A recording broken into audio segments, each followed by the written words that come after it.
Au mois d'avril 2021, Evan Drexler rachetait officiellement l'horticulture Ruclin de Durmenach, qui devenait ainsi l'ortie d'Evan. Alors que petit, il sillonnait les travées avec ses grands-parents à la recherche de plants de légumes, il ne pouvait s'imaginer un jour à la tête de cette entreprise, considérée comme une institution locale.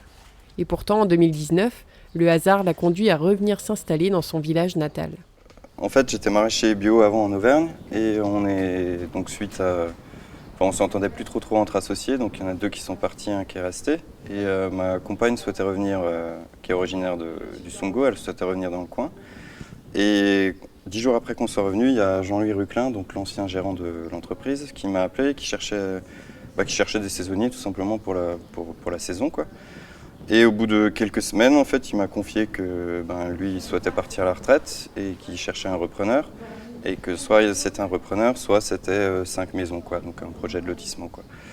Et donc après quelques semaines de réflexion, on en a discuté un peu plus et je lui ai fait part de mon souhait de reprendre l'entreprise. Et ce qu'il a accepté d'ailleurs. Et du coup, depuis, en fait, on travaille un peu main dans la main, quoi. Il m'apprend 80 ans d'histoire de l'horticulture à Durmenach, quoi. Agronome puis maraîcher, Evan Drexler a dû tout apprendre des fleurs. Mais le challenge ne s'arrête pas là pour cet entrepreneur qui compte remettre en état un outil de travail vieillissant. Donc elle a été créée en 1946, cette entreprise. Donc c'était le père de Jean-Louis Ruclin qui l'avait. Après c'était Jean-Louis. Et si vous voulez, Jean-Louis, il n'avait pas de... il n'y avait aucun de ses enfants qui voulait reprendre l'entreprise. Donc ça faisait... Jean-Louis a quand même 72 ans cette année. Et donc ça fait 10 ans en fait que il s'était mis en tête que de toute façon il y aurait des maisons et qu'il fallait qu'il déménage et qu'il s'en aille, quoi. Donc si vous voulez, rien n'a été fait pour perpétuer un peu l'entreprise. Donc c'est une structure un peu vieillissante qu'il faut remettre debout, quoi. Et c'est un challenge dans le sens où il y a l'environnement de la serre, mais il y a tout ce qu'il y a autour, les aléas climatiques, la semaine de -15 qu'on a eue, les derniers coups de gel. Et c'est beaucoup plus dangereux de produire dans cet environnement-là qu'il y a 20 ans en arrière où on avait encore des chaudières au fioul où tout fonctionnait. Là, c'est quand même une entreprise à remettre debout, quoi. Donc effectivement, c'est un challenge. Pas forcément vis-à-vis de la clientèle, parce que ça, la clientèle est toujours présente, et ça je la remercie, mais par contre, c'est les infrastructures il faut sécuriser la production, quoi. On ne peut pas se permettre de...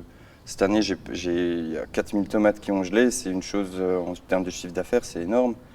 Et ça, on ne peut pas se le permettre aujourd'hui, quoi. C'est une perte de temps et ça demande une attention encore plus grande que ce qu'elle devrait avoir normalement, quoi. De janvier à mars, Evan prépare seul les semis de tomates, poivrons, aubergines et réalise les premiers repiquages de géranium. Puis, 4 saisonniers le rejoignent pour la plus grosse période de travail de l'année. 98% de la production est vendue sur place à une clientèle locale d'habitués qui considère ce lieu comme un lieu d'échange.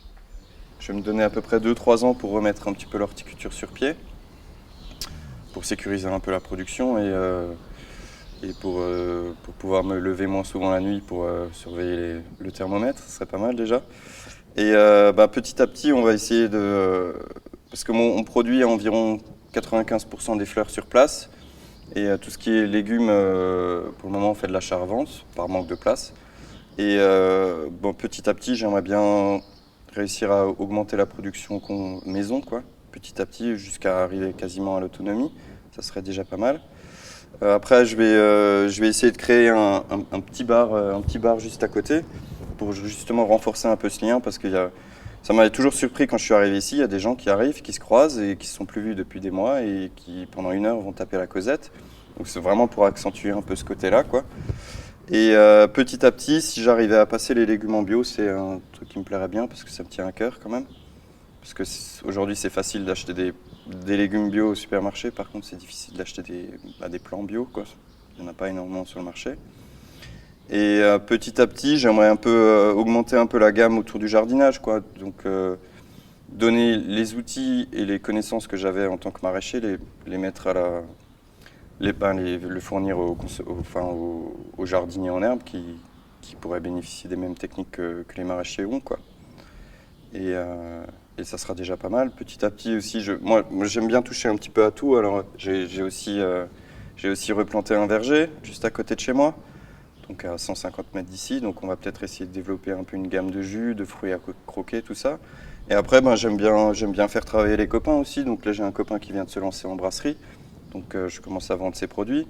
Et si petit à petit, on pourrait se retrouver avec une gamme de produits locaux, mais qui tournent toujours autour du jardinage et des fleurs, ça serait pas mal. Je pense que ça serait déjà un beau projet, quoi. Evan a contracté 2 emprunts bancaires d'une valeur globale de 500 000 euros.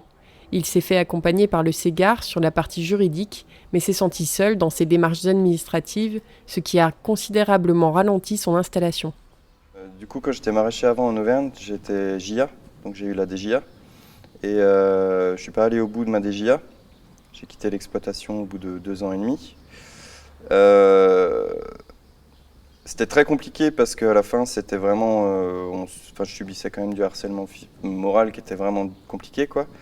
Et cette DGA, je vais devoir la rendre, ce qui est quand même dommage parce que j'ai recréé une structure et du coup, j'ai aucun soutien. Par contre, pour le coup, ni des chambres, ni des élus quelconques.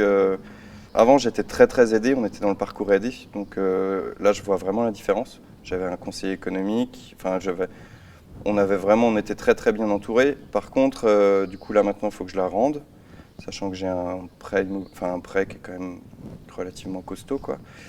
Et je suis obligé de la rendre sans avoir la possibilité de redevenir DJA, alors que finalement les 5 ans sont toujours pas passés, les 5 ans de DJA, quoi.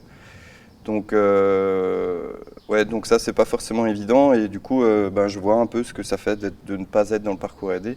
Et on voit vraiment la différence, quoi. On a beaucoup moins de soutien et beaucoup moins d'aide, quoi. Il faut se débrouiller tout seul, quoi, du début à la fin, quoi.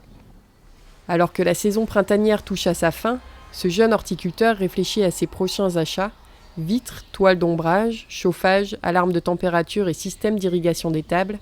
Une fois la sécurité de la production assurée, il réfléchira à des solutions pour soulager la manutention liée au dévers du terrain.